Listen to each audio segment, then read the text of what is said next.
Rock Survivor podcast. I am John, and I can only assume you all missed me dearly when I was gone these past 2 weeks. I am joined by my co-host Andy, of course, who, much like all of you, had to suffer through 2 mediocre fill-ins while I was away. But to your credit, Andy, you did a great job stepping up from that sidekick role you normally occupy and taking over as the host of this podcast. So I just want to give you a hand. I wasn't here, so here it is for you right now.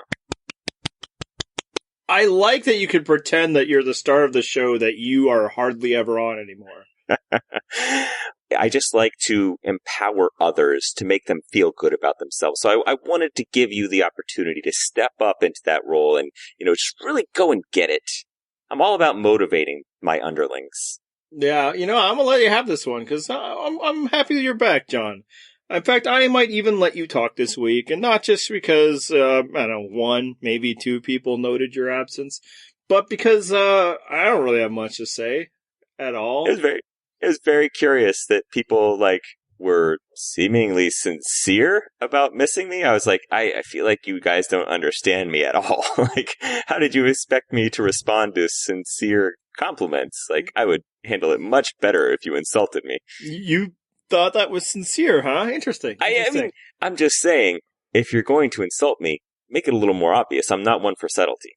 Yeah, I mean, I understand that it can be tough when you say something sarcastically and then it can be read completely sincerely. I have a tweet on right now that is doing that, and then with every successive I'm like, oh no, they probably mean it. So yeah, check my Twitter if you want to know what I'm talking about. But it was not intended to be sincere, and I've read it now since. It's like, oh yeah, no. Some people actually believe this, and there's no reason for them to think that I'm being sarcastic unless, of course, they know me. And I would say that was probably also true if any time, say, Saturday Night Palsy suggested that he missed John. Now, see, that one I would at least understand because, I love all of our wonderful community that we've built, except for Saturday Night Palsy. That guy. Yeah, him and the guy we kicked out. You're next, Palsy. Never. You would never. Yeah, I like that we've now been podcasting for several minutes, haven't once mentioned the show that this whole podcast is supposedly about. And, some people think that Survivor podcasters are self-absorbed for some reason. Well, part of it is eventually you're just going to have to start talking about yourself because there's only so much talking you can do about pagongings. And that's where I'm at. This one's going to be tough because, let's get into some brief talk about the episode. I actually enjoyed it more than last week. Am I alone in thinking that this was more entertaining than last week? I think it was exactly as entertaining as last week. I see. I think with this one, both of them were a bit of a dud as far as big moves and excitement and things like that. Strategy-wise, both kind of fell flat in that category. But this one, I thought at least delivered us some entertainment along the way. Yeah, but I feel like a lot of the entertainment, and obviously we will talk about different elements as we go along here, was similar to last week, and which is to say, there is a really entertaining character on this show, and He was last week. But I'll say, in some ways, this one was a little bit more disappointing, because this was the episode that could have shook things up, that could have created more interesting scenarios than that which was shaping up to happen. And we didn't get that. So let's get into that right away. And well, see, that's so strange that you say that because, I've heard from so many people that this show is rigged and they set it up so that there can be these big dynamic moves that make for good TV. I'm so confused about why we ended up with a situation where every single tribe would have had an opportunity to continue the pagonging we've been singing. Yeah, and I'll say the same thing with last week where Stephanie didn't get a game to save herself. I think the season should do a lot of heavy lifting to kill conspiracy theories out there, but of course it will not at all. People that believe in those things will continue to believe in those things because that's what people who believe in those things are like. And I'm not limiting that to Survivor fans. I'm talking about people who are prone to believe conspiracy theories. Exactly. They're not prone to accepting rational logic as an argument to their insane theories. Yeah, because to your point, if the goal of a swap, and I believe absolutely the goal of a swap, is to try and shake up status quo to keep things interesting, I don't believe this one did that, and it shows that these swaps are fairly on the up and up. And I would imagine that it was always scheduled to happen at this time. And I think that part of that's backed up by the fact that we didn't get a Ghost Island segment either. They knew that at this episode, there would be too much going on for something else like that to go. And I was thinking just the way it broke, this was the worst possible swap in terms of generating interest. Oh, see, I disagree with that. I think one of the things that I liked about this swap is that it actually broke up that Dom and Chris rivalry, which I think in the long run is going to help save the season. I think it's better for the season if that conflict can take a back seat for now and hopefully resume at the merge. Because I think it becomes a more interesting storyline then. We could end up with like the Tocantins situation where there's this group that's just desperate to get to the infighting rather than finishing off an easy pagonging. And I'm all aboard. Like, let's let this thing just go chalk all the way to the merge. I don't really care. The pre-merge can suffer for it. That's fine. We don't tend to remember seasons for a great pre-merge. And if we do, it's probably because the post-merge sucked. Yeah, but that's a different argument of whether this is the least possible interesting way to swap is not the same thing as saying everything is boring now as a result. It's just, if you're trying to generate interest, the things that maybe you wouldn't want to do is create three majorities for pagonging. I mean, one of the ideal ways for going to three tribes versus just going back to two is you should create one tribe where a minority would no longer be a minority. Just, mathematically, that's your best chance because you only need a concentration of three, and somehow they didn't get that, so that's strike one. And you say it's good they broke up the Chris Dom thing. And I'd say maybe if other storylines filled that vacuum, but for one, I don't know if any did, and for two, we still got that storyline. So if your point is, well, at least it didn't come to a head, it wasn't going to come to a head. No tribe with Chris Noble on it was going to go to tribal council anyway. So it's that's a very strong point. Yeah, so it's like the one ongoing source of conflict that could otherwise possibly break up the monotony of the pagonging is a non-issue now. So it's just like, I don't see any reason why we shouldn't get one more episode, like we did this week and last week, of the people who were fortunate enough to win the first two tribal councils of the season dominating. And it's the point, so I just think, and again, I'm not blaming the show for this. It shows that they're on the up and up. It's just a tough, bad beat. In a way, it really is like statistically improbable that this keeps happening. Yeah, and also it's just like even like the breakage points don't seem to go anywhere, right? Like we even got the one tribe that seemed to be the best chance for the majority to not beat the minority. That's the one that went to tribal council. They had a possible conflict with Angela and her hurt feelings. And then, and we'll talk, pretty soon about whether we agree with her decision or not. But it's just like every other one. Yeah, there's no Chris Dominic tension right now. There's, you don't even get somebody like disliking Bradley that we know of, although it probably won't take long.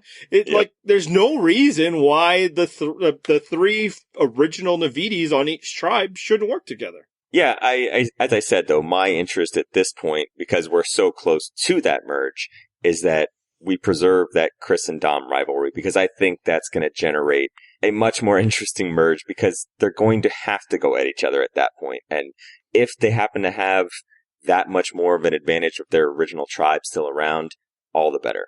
Yeah, but as I said, that it wasn't dying, because Chris Noble isn't going to lose, because he can't lose. The only time Chris Noble loses is when he decides to lose, which is, of course, the opening reward challenge of the season. Otherwise, yeah, it's not going to happen, especially not in a three-tribe format. Like, it's possible he doesn't come in first next week. I doubt it, but it's possible. There's no way he's coming in third. So, yeah, if Dominic was on his tribe, that would probably be the best way to preserve Dominic till the merge. And again, this episode still decided to keep talking about them. So it's not like, oh, finally we can just put that on the back burner. I wouldn't be surprised if they talk about each other next week, because it is the kind of one storyline that can continue on through, because the other storyline is, we have more people than you, thus you will lose.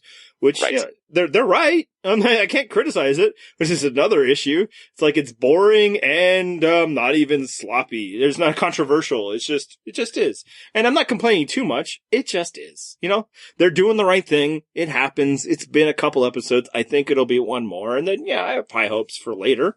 It's just, I gotta do a show every week, man. I don't sit them out every other week like some people.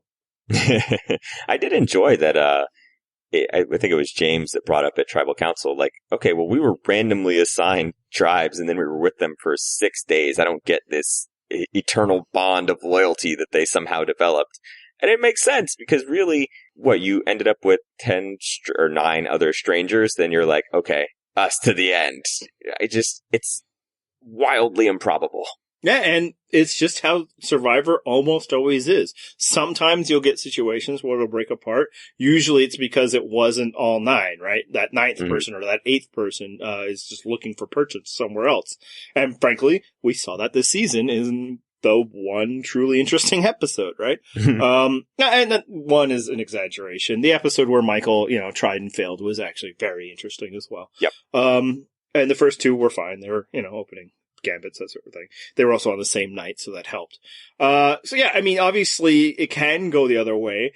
This season could have gone another way if just, Chris and Dom had gone to Tribal Council at the same time. It could have gone a different way and the season could have gone a really different way if Michael had just stuck to the same name. If Michael sticks to Brendan at Tribal Council, this season is probably, like playing with fire right now. It's probably great. Instead, a couple of lucky bounces for the original Navides, and we're just waiting for a merge to bring some interest to us.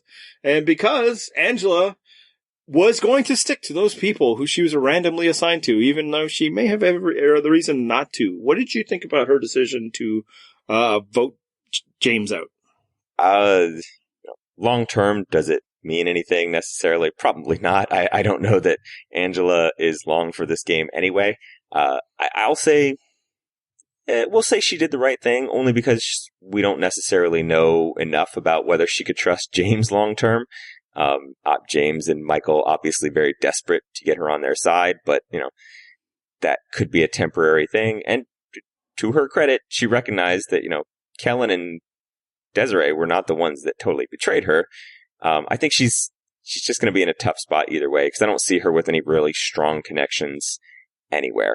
Yeah, there are positives and negatives to either choice she would have made. And the truth is, neither will matter. It'll be the move she makes after this that will be determined whether it was a good or bad move.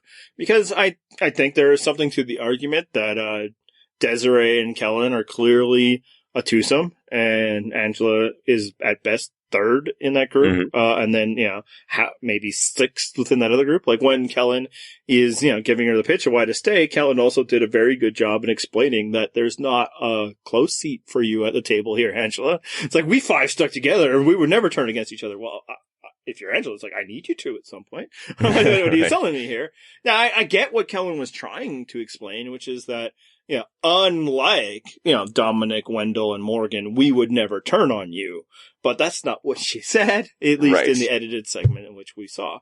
And moreover, it seems like if this tribe was to go to 3 straight tribal councils, because they don't know they're merging at 13 like we know they're merging at 13.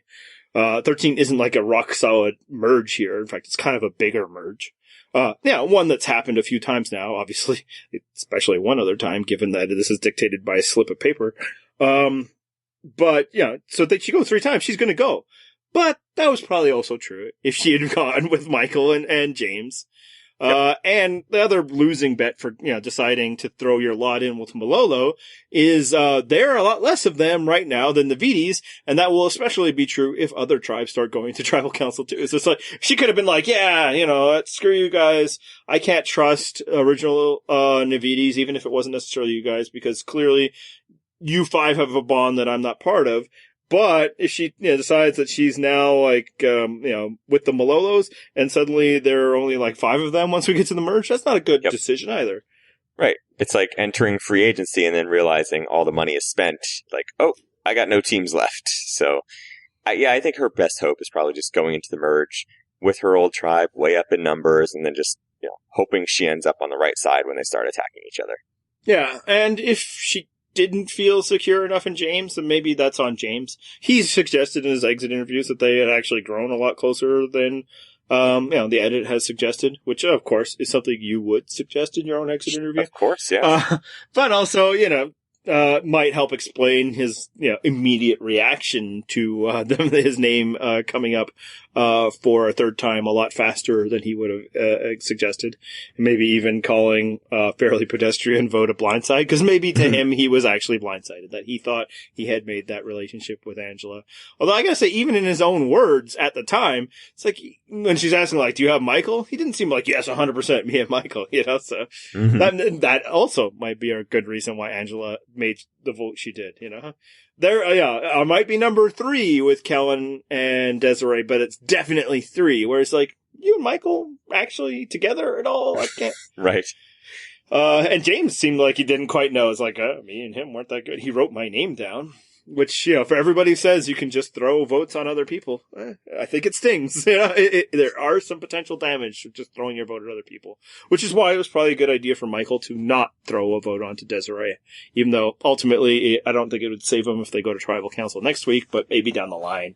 It's good to not make enemies with people who will still be there in favor of people who will never be there again. But ultimately, it was a whatever decision, like the episode itself. Yeah, as I said, I don't think long term this is going to have really strong repercussions either way. And the other reason why I don't think it has long term repercussions is that I don't think Angela has much of a future long term. She could be here a long time, but whatever Angela did isn't going to matter. That was basically what I was going for there. Is I just don't see a path for Angela anyway, so I don't think it's going to affect the outcome of the game very much. And that's it. That's all we got in terms of decisions for this episode. Obviously other things happened, and some people have, talked about that they liked it, that they liked their character buildings and all, that's moments. And I think this season has done a decent job, at least in introducing us to people, although there's still plenty of observers who'd be like, I don't know who most of these people are. Yeah, there are certain people that we definitely have not had the experience of getting to know yet, and maybe that's not such a bad thing. Yeah. But I will Don't say, always assume that there's something there. Yeah. Oh, absolutely not. I promise you, for most people, why is X not featured? Because they don't deserve to be on television is your answer. This is not, to democracy. This is not, communism. If you are good on television or if you matter, you'll probably be on the show. If you're neither of those things, I hope you enjoyed your time there, but this is a television show, not a charity. But I do think that they've at least given a couple of moments, and this episode did that with some of the more absent members of the season so far.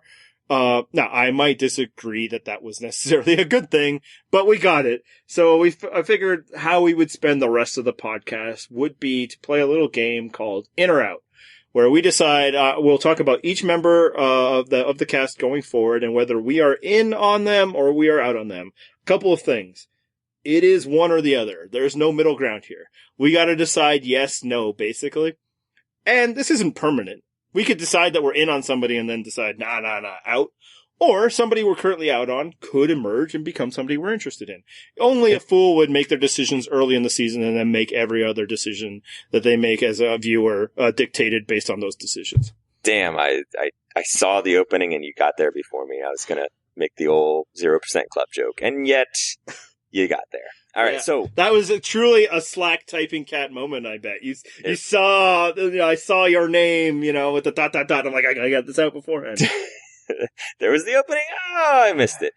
So I wanted to start this one because the last time you were on the podcast, and obviously you've left your Survivor thoughts on Twitter and on the comments a bit, but not that much because you also been absent there. But the last time we talked about Survivor on the podcast, you were all like, I want Chris Noble to go home next because I'm ready to be done with him. Basically that you felt like, not that you hadn't been interested or entertained by him, but that it was peaking and too much of Chris Noble would be maybe too much. It was time for the juice bag to leave the show. It's been 2 weeks now, so I need to know, America needs to know, the world needs to know. John, Chris Noble, in or out? My God, did I really say that? I feel like I need to go back and edit that out if I did say that. I could not possibly be more in. I mean, I wonder how many sacrifices were made to the casting gods before Chris Noble appeared in LA for them, because I said in the preseason when we were talking about this season, he could maybe be like the evolutionary Drew Christie. It's not even close anymore. He has lapped Drew Christie. I am so on board with this. I could even be convinced of a Chris Noble win at this point. Like, I could get behind that. It probably wouldn't be a good win to watch, but it would be so entertaining along the way. Yeah, no, I mean, obviously I've been a huge fan of Chris Noble during your absence and before. And I think when you were saying, like, we got great moments this episode, like, that was from Chris Noble, right? Like, this week, his, first talking to us and then talking to Laurel about, how hard it is to be as great as Chris Noble and how hard it is to try and hide his greatness, and how, he once played volleyball, and how, how he has to hide his modeling because people might think he's shallow. It was perfect. It was amazing. It's a burden to bear to be Chris Noble. Yeah, and like I said, so it's like, oh, well, this is great. Last week, he was also amazing with all this. Like, yes. Every week we're going to get Chris Noble stuff. And if you're like, well, the swap was fine because we got Chris Noble stuff, we'll get Chris Noble stuff no matter what tribe he swapped on, right? The people he interacts with do not change the quality of Chris Noble. Yeah, I mean, the people he interacted with that delivered the most entertainment this week was us. Him talking in confessionals, that was the selling point. He was so fantastic, and I enjoyed every single second of it. We had a commenter, I wrote his name down, let me make sure I get it. Andrew Joe Potter said that Chris Noble has reached Zap Brannigan levels of self-parody. Yes, I couldn't agree more. I love Chris Noble every bit as much as I love Zap Brannigan. Yeah, and I'm all on board for a Chris Noble win, too. I mean, it's tough to see how it would happen because everybody's initial reaction to being in the presence of Chris Noble is to do a mental hand-wanking gesture, which is the correct response. Right, sure. But I think maybe if you're just around him long enough, it starts to grow on you because, yeah, maybe he does have surprising level of depth, which is to suggest that he even has any. And maybe it's kind of like if you get beaten by Chris Noble, you only have yourself to blame. But I think the only actual potential flaw with Chris Noble is that he is so much the most entertaining part of this season and this cast that it will be as though a bright light is extinguished when he goes home, which could be as early as 2 weeks from now. Yes, I think we're probably pretty safe next week because, as you mentioned, Chris Noble is not going to lose unless Chris Noble decides to lose. Yeah. I know. Obviously, a lot of us are having fun at, like turning him into our Chuck Norris. But, I mean, he's just fun. He is so much fun. And it's great that it's almost like a perfect constituency at this point. It's the one thing we are all agreeing on. And, some of it's like, I hate to love him or I can't stand it. But, like, you would expect a character like him to have more of a backlash in the Survivor fan community. But nah, man. We all learn to appreciate the Chris Noble because it is fun. It is. And that's the thing is, it's easy to appreciate this from afar. Like, we are not on the island. We just get to watch him on TV, and it's a vastly different experience from having to live with this person 24 hours a day. Speaking of, let's get to our next person on the list, Laurel, who was the other half of the Chris Noble scene. And, some people are saying we got, a lot of good Laurel content this week. And I'm like, oh yeah, I guess so. I kind of failed to notice it around the first time because it was about Chris Noble for me. And yeah, she, had to listen to him blather on and, did not necessarily enjoy the experience as much as we enjoyed the experience of her experiencing it, because that is a key part of it, right? I mean, the best parts were his confessionals, but it's also important to see how annoying it is to other people, and that's the best both parts of the coin of the Chris Noble experience. And I want to say, it's not all ironic, my enjoyment of him. Some of it is actually pure, but those moments are essential. So, she delivered in that, but more importantly, Laurel, are you in or are you out? I'm going to say in because she's growing on me. I did enjoy that scene with Chris Noble a lot. I liked how she managed him, how like level-headed she seems to be about the game, about herself. I like that she was stroking Chris's ego. I like that she's got a little relationship going with Donathan. There's some things there that I think could grow on. So I'll say in only because there's enough positives that I'm not out. Yeah. Right now I'm going to say out, but I could see myself being in. And I don't mean to cop out. Like, on the scoreboard, if you want to keep score, I am out because, I mean, she's just not popping much. And a lot of people are giving her a lot of credit in the Chris Noble scene. Oh, look at the master social play, how she held her tongue. That's not masterful. That's just basic. That's what people do when, arrogant people prattle on. You just sit there. Like what, like one person in this cast wouldn't have just laid there and let Chris Noble talk about himself. And that's Dominic. Everybody else just would sit there. So let's calm down about the master social play of her just not like blurting out, shut up asshole, when she's especially in the minority in the situation. It was whatever. Yeah. Again, as you say, her scene with, Donathan last week, that was also nice. It was cool. Again, it was probably more interesting on the Donathan half than on her half, and less interesting than the Donathan Chris Noble segment that followed immediately after. Exactly. So that's why I'm out right now. Is that I think you see the seeds of a good game player. You see where she could be the beneficiary of whatever explosion of the original Navides is going to happen, especially because they've given her a couple scenes, but. As of right now, none of it is interesting yet. She is not interesting yet. And part of it's unfair when compared to Chris Noble. But it's just like, yeah, okay. She's somebody who can talk to people and is calm on the beach. Whee! Yeah. I mean, I understand the argument. Like I said, there's at least some potential there that I'll say in for now. But yeah, I actually don't think you and I are very far. Yeah. If you like right in the middle of the graph, you're probably slightly this side and I'm slightly the other side. Like I'm not, way out. But as of right now, do I get excited when there's a Laurel scene? No, not really. So there we go. Right. Possibly close to that would be Wendell. In or out? Yeah, I'm out on this one. He's perfect. In the words of The Simpsons, perfectly cromulent. He's acceptable. He's fine. He does some okay things, but not popping for me. Yeah, and I'm in the similar way. So basically, just invert the Laurel axis for you and I, because I liked him during the challenge. I liked a little bit of his back talk to Probst. That's always scores some points, even though of course we're one of the bigger Probst fans podcasts there is. We've turned around so much. What happened? So much. I hopped aboard the Probst love train. That's all. Yeah. Yeah, there's stuff there. I'm not over the moon. Some people, like, when they're listing the great characters of the season, they want to list Wendell. I'm like, hold up. Like, maybe he could be there. But he's also kind of a guy that just lays back in the cut. And also, I'm still not sure what he was doing in the attempt to get rid of Angela, from a couple of weeks ago. But yeah, right now I'm in. And, hopefully there's more there.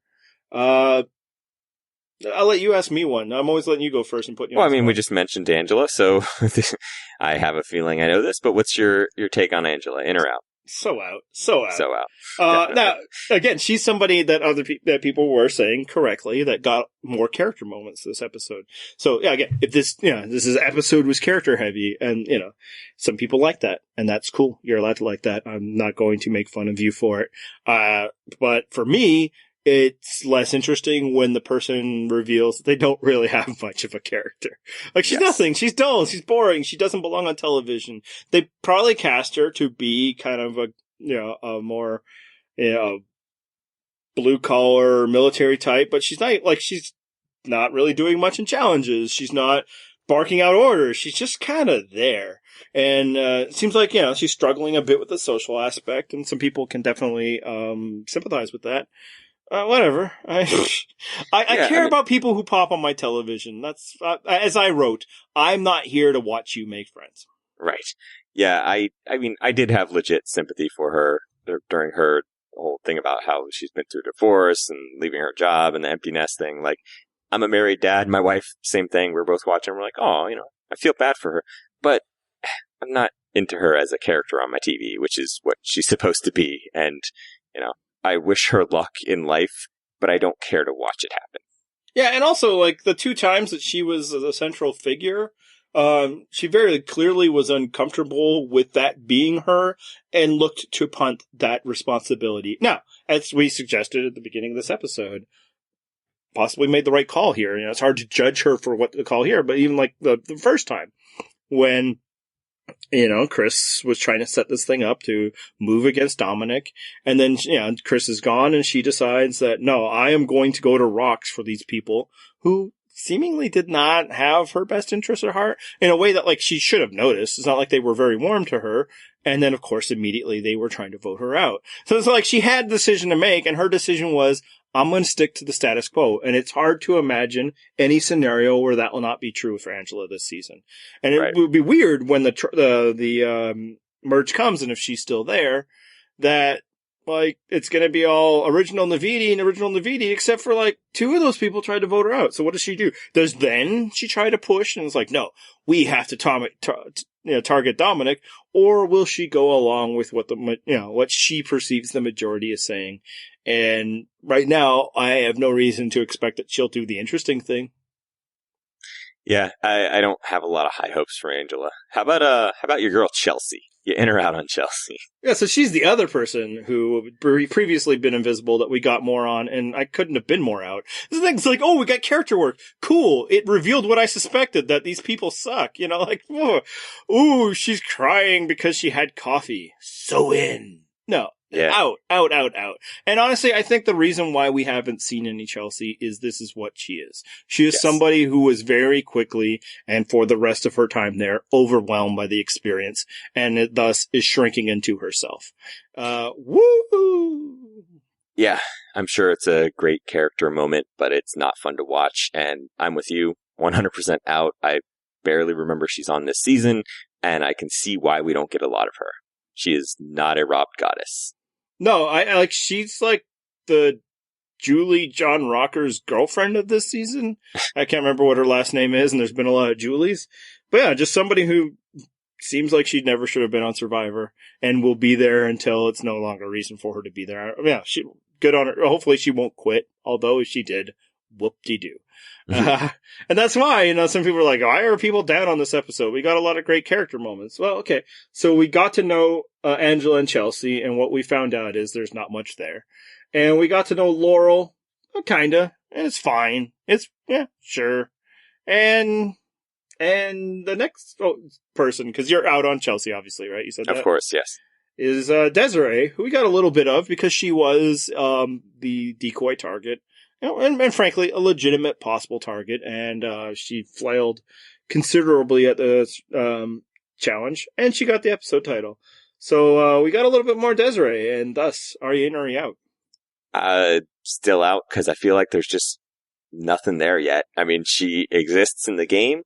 For some reason, my wife, who is not normally, big fangirl of people, especially early on in the game, she's like, oh, I like Desiree. I was like, what?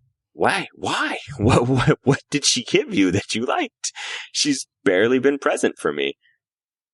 Yeah, I think Desiree is actually really representative of how the season has gone thus far, in that she's out there doing the right thing strategically, and no real interest being driven by it, right? Right. It's not her job necessarily to be interesting to me. Her job is to go out and try to win money, and so far, doing a good job of it. As Matt and I talked about last week, seemed like she had the right reads in both scenarios of which person to target from the original Malolos.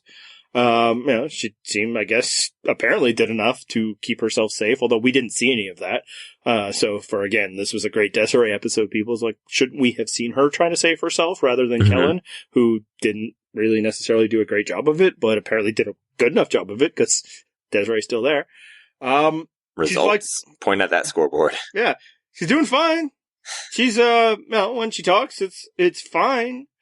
But, I need more than fine to be in on somebody, so I am also out right now. Well, we should talk about her best buddy, apparently, Kellen, who a lot of people have jumped on the bandwagon for. I feel like they jumped on, and then they jumped off. Because I feel like people are turning around, and a lot of that is probably due to her association with Bradley. This was actually a little tougher than people might expect, because I think she did a really poor job with Angela, although apparently not. Not just in the way that she seemed to highlight the fact that she has a core alliance of 5 that Angela's not a part of, but also that she dictated to Angela that they should vote out the person that Angela knows better than the person that Kellen and Desiree knows better. That seemed to be like a weaker play. It should have just been like, hey, Angela, who do you think we should go out? But instead it was like, we should get rid of James, right? Like, you don't know. Maybe her and James had formed some level of relationship over 6 days. Now, obviously, that's a reason why James could be dangerous to you two. But since you need Angela's vote more than you need to eliminate James, I would have suggested. But in the end, she got what she needed. I liked her at Tribal Council. I thought she managed that situation really well, especially because it seemed pretty clear that Probst had his thumb on the scale of trying to get people to flip to get, to protect both the challenge threat, but more importantly, to hopefully not just continue the bogonging, which is terrible television, to the point where Kellen even had to say, it's weird that we haven't talked about this yet, but there are more of us. I liked all of that, so that makes me decision, but no, I'm out. I'm out. Yeah, similarly, I am too. It's just, she's, socially flawed, as you mentioned, but it's not really in a fun way to watch. Like, I like watching these social disasters. She's not that. She screws up a few times, but she's also similarly just not all that dynamic and entertaining when she's being successful. Like, she's good at puzzles. Great. That doesn't do it for me.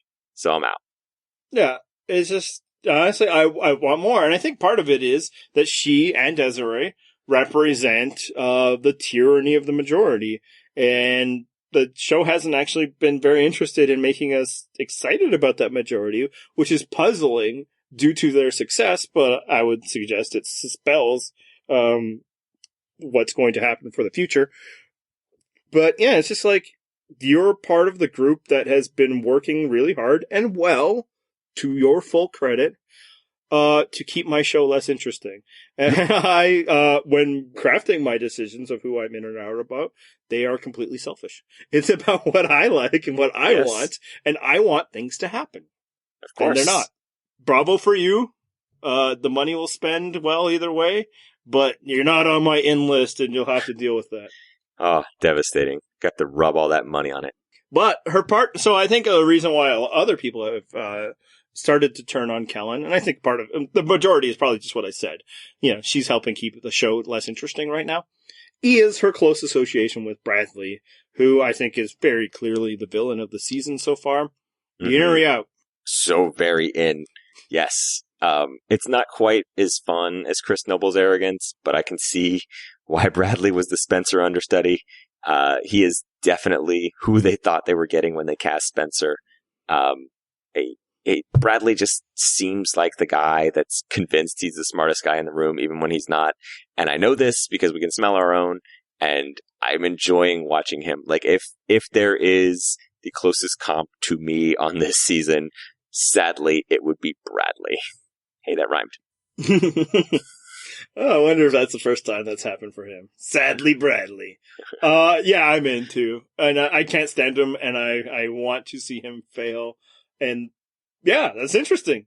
He's generating a lot of interest, and frankly, he will do his Bradley thing in every episode, and I can't help but laugh. I can't help but laugh that he returned to his shtick about this being, oh my god, we're finally out of that slum. Just like, he's turned Survivor into like a TripAdvisor comment board. It's just, and it's wonderful. I don't know if we've gotten an entitlement character like him before. At least not one that you completely hated. I guess Colton was worse. I mean, I guess Colton was worse. Yeah, you don't need to qualify that. Yeah, but I mean, like, Colton was of that phylum, but so bad that there was no enjoyment. It was harmful to the show. Bradley's fine. He's not even doing anything that bad. He's just kind of a twerp. He's kind of full of himself in ways that don't seem attuned to his level of success. Although they aren't necessarily not. Like, Right. he's done everything he set out to do so far. I haven't been able to criticize much other than you should not make people dislike you so much, which frankly might be the whole ball game. I shouldn't treat that like it's a nothing. But, so far strategically, he's been, bang on. But yeah, like when he's in like, I've been an A+, maybe, it's so, but just exactly what we need. It is. It is a little more contrived than Chris Noble's act, but it's, Chris Noble's, I think, comes naturally. Bradley intentionally spreads it thick, but I'm in. I still enjoy the act.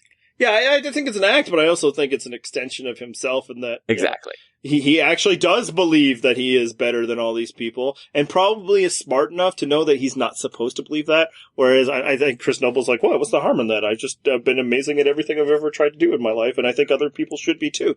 So that's why Bradley, knows that he's not supposed to say it, so then he's just like, but I want to, so he'll take it an extra level, be maybe a little more conceited or a little nastier about it, which is why, I can't wait to see him fail. So yeah, in. Yep. And then I think the other figure that has been on the season and a bit of an antagonist is Dominic. And I think this one might not be as clear cut. Are you in or you're out on Dominic? You know what?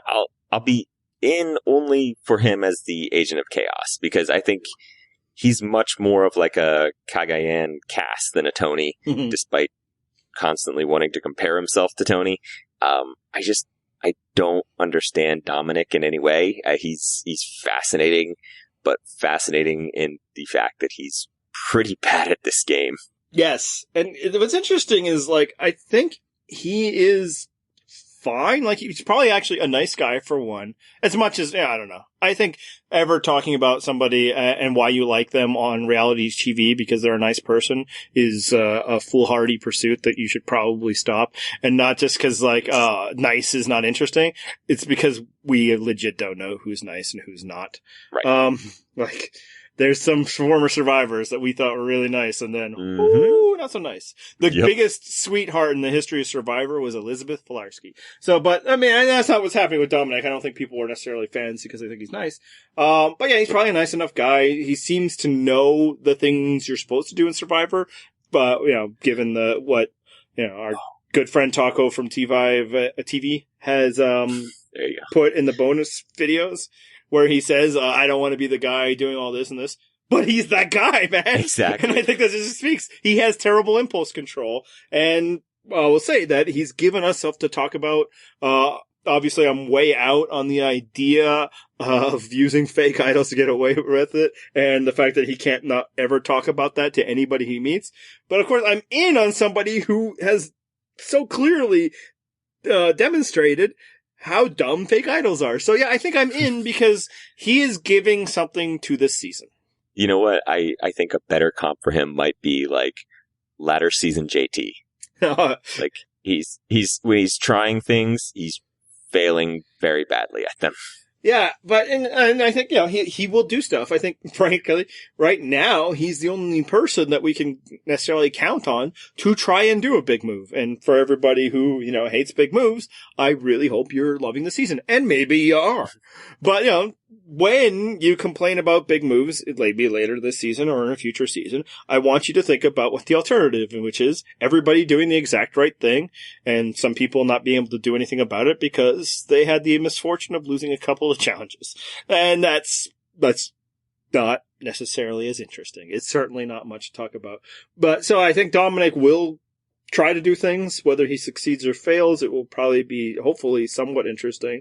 And it seems like it could be even as early as next week, if the previews are to be trusted, and that it seems like he might tire of Bradley really quickly, which would probably make me a little more in, because that's what I'm here for. I'm here for people to be tired of Bradley, which is, of course, why we're also in on Bradley, because he should hopefully make things more interesting just by being so odious that people will maybe work against their best interests to do something about it. But at the same time, I don't want to see Dominic take out Bradley. That's not the story. Nope. Dominic doesn't get to be the person that does that. That'd be like so pointless and anticlimactic. It'd be like, I don't know, Neville Longbottom taking out the final Horcrux. Like, just stupid. Just something that you would never want to, like, structure a story around. Killer reference.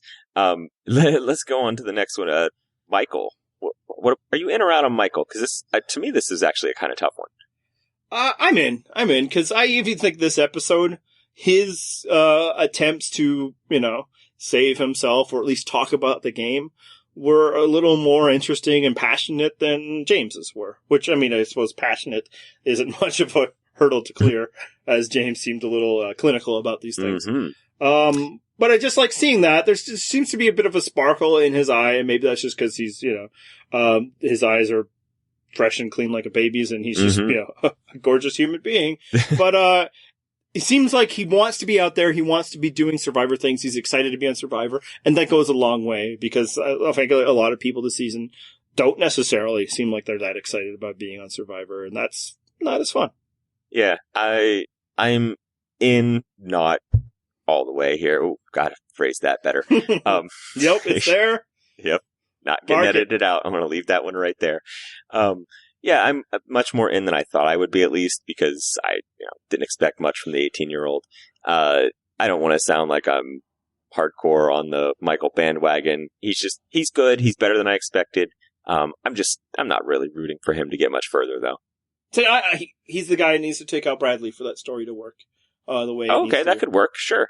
Yeah, because otherwise it's like, oh, cool. They just like the revenge won't be there unless it's like Bradley. Maybe Jenna, but okay. I suppose the original Malolo would be like, this is for Brendan and Stephanie, if it was, say, Laurel or Livy or something. But frankly, the way that the story would pay off and be most successful is if it was Michael. Yeah, I do think people might have gone overboard in their Michael praise following his attempt to win. And frankly, we praised it a lot. You were on that podcast, right? Yes, I was. For me to remember. And rightly so. It was really good and really entertaining. He's tailed off a bit then, but in part because there really hasn't been much for him to do about it because the people have been doing what they need to do. But I think we get enough each episode. It's like, yeah, he's got more in him. I'm ready to see more Michael. Yeah, if I had to, I would have preferred to lose him than Stephanie, but what's done is done. But yeah, I'm in. All right, so this one should also be tough. Libby. It is tougher than I ever would have imagined. And frankly, that's just the power of, editing and narrative and the, natural drive to root for the underdog. Because, she had her good episode. That was more James's good episode. And for people that maybe were worried that James was getting too much credit, the fact that he was 15th place suggests that he probably got a lot of credit because he deserved it. And not because they were trying to build up a character. She looked really good in her bikini this week. Yeah, but it's not that kind of in or out competition. But, and luckily we get farther away from things we learned in the preseason. Make the call. Yeah, I want to see her succeed, so I guess I'm in. But maybe it's just because I want somebody from her tribe to succeed. I don't know if it's her necessarily, but I guess if I will say in. You? I was very tempted to try to give this one an incomplete because I feel like I don't really know all that much either way. I will say out only because I don't know what's going on there yet. If I reserve the right to get back in, but as of right now, there's just not enough there for me. Yeah. Speaking of not a whole lot there, not that final, but another former Malolo in Jenna. Yeah, Jenna, I'm out. Just from what little I've seen, there's nothing there for me. Yeah, I think she might now be the least featured member of the cast. Now that Angela and Chelsea each got a scene this week. She got some last week talking about her RBF, but other than that, I don't know. I'm probably in because again, I don't want this straight begong. I need somebody to succeed, even if it's just for midterm. And also for really shallow reasons, but it's not a strong in.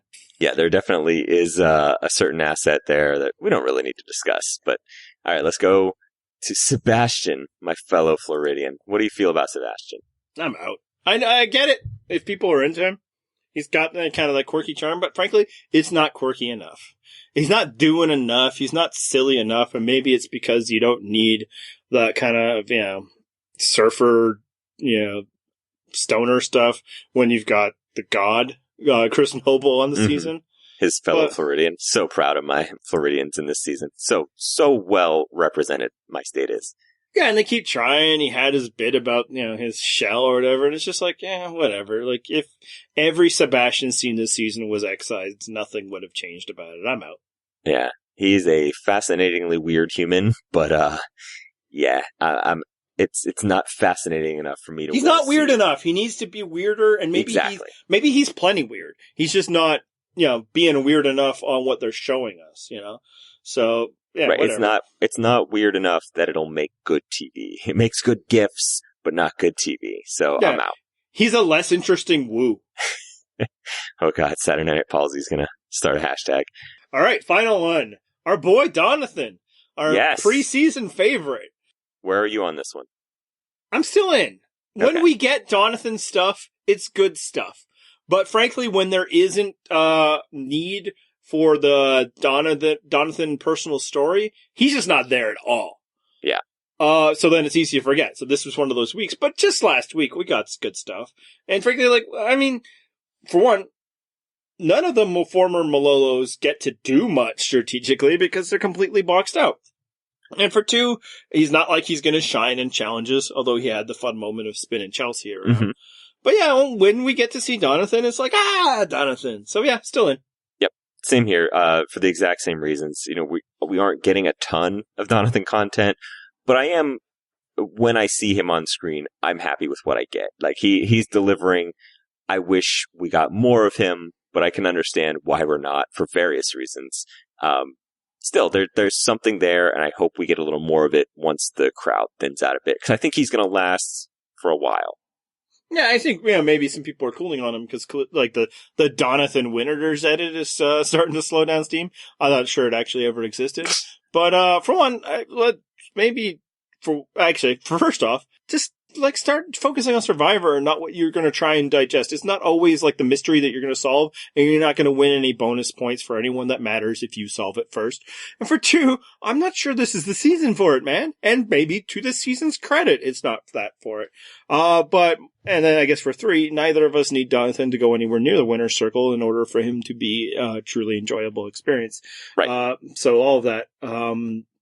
Anything else on this cast? No, I think we covered the cast pretty well here. Let's do predictions for this coming week. Yeah, and if anybody wants to tell us where we actually landed and tallied up on these, because I honestly don't know. I didn't even write it down.